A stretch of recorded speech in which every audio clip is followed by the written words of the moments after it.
All right, vertical asymptotes are found when you divide two polynomial functions. So I'm going to give you three functions, and I hope they'll match here. So let's say we had f at x equals 3 divided by x minus 2, or j at x equals, I think it's x minus 3 divided by x. And if g at x equals x over x squared minus x minus 2. And let's throw in one more. Let's say h at x equals x squared minus 9 over x squared minus 2x minus 3. So we have three functions, or three rational equations. And let's just take a look at them and find their asymptotes. Now, to deal with vertical asymptotes, you just have to look at the denominator of each function. So you just set the denominator to 0. So to find vertical asymptotes, I'm going to set that x minus 2 equal to 0 and solve it. Well, when you do that, x equals 2. And what you're doing is finding the values that can't be used in this function. Because if you plug 2 into that function, let's just do it quick. If you found f at 2, that would be 3 divided by 2 minus 2, which is 3 divided by 0, which is undefined. It's not 0, it's not 3, it's undefined. It's infinity, if you really wanted to think of it that way.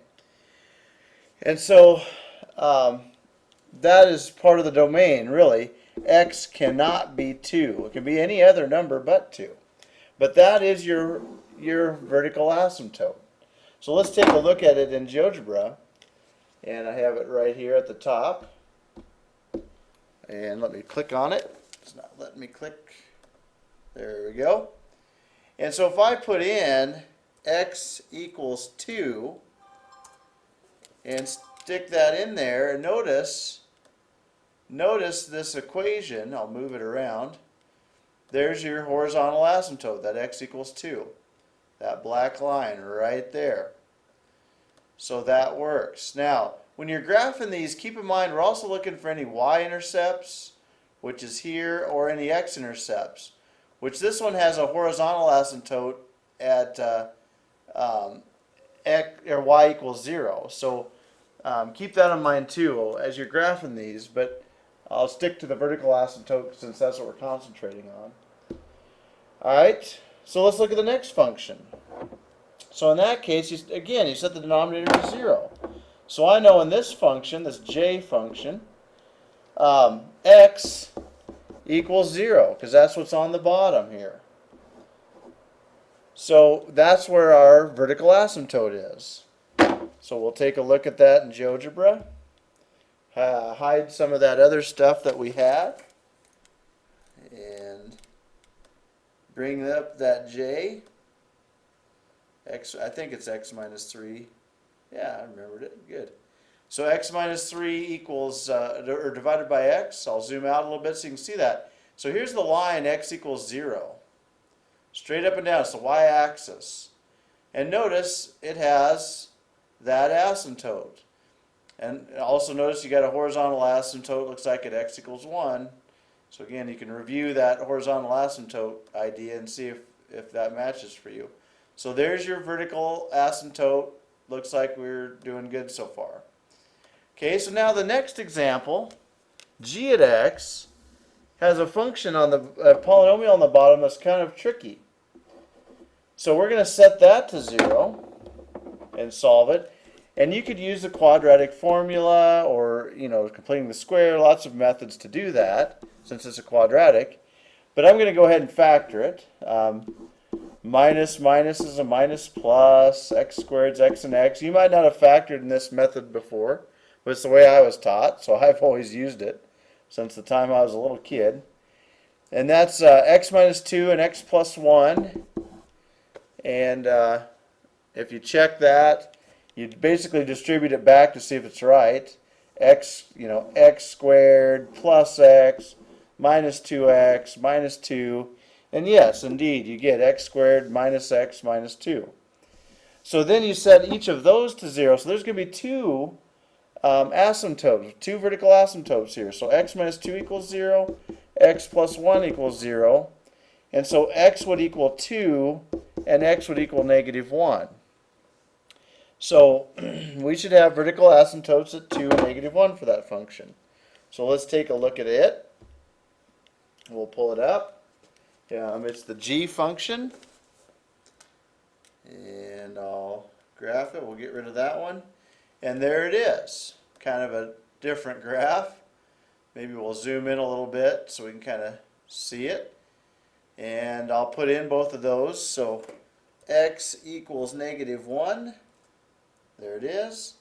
And x equals 2.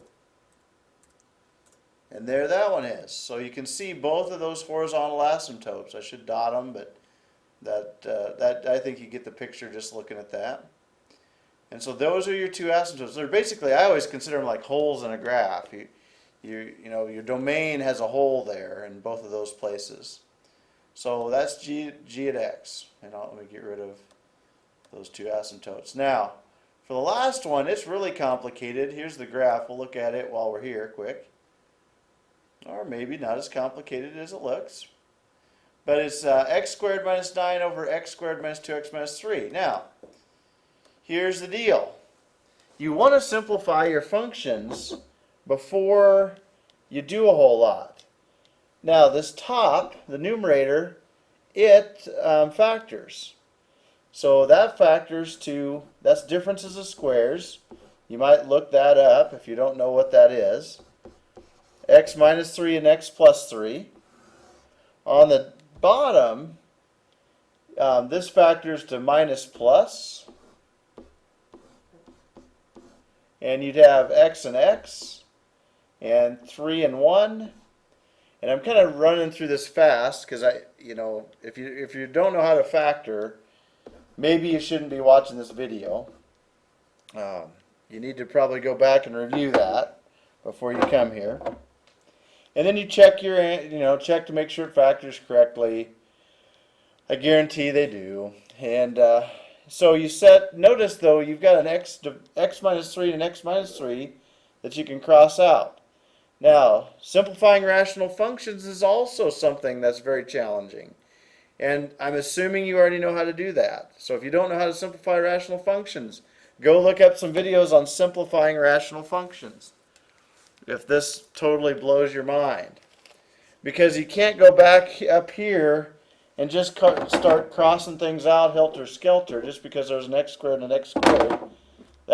You just can't do that with addition. And there's lots of reasons why, and I've made several videos on why that occurs. But you have to factor it first. You have to make it multiplication.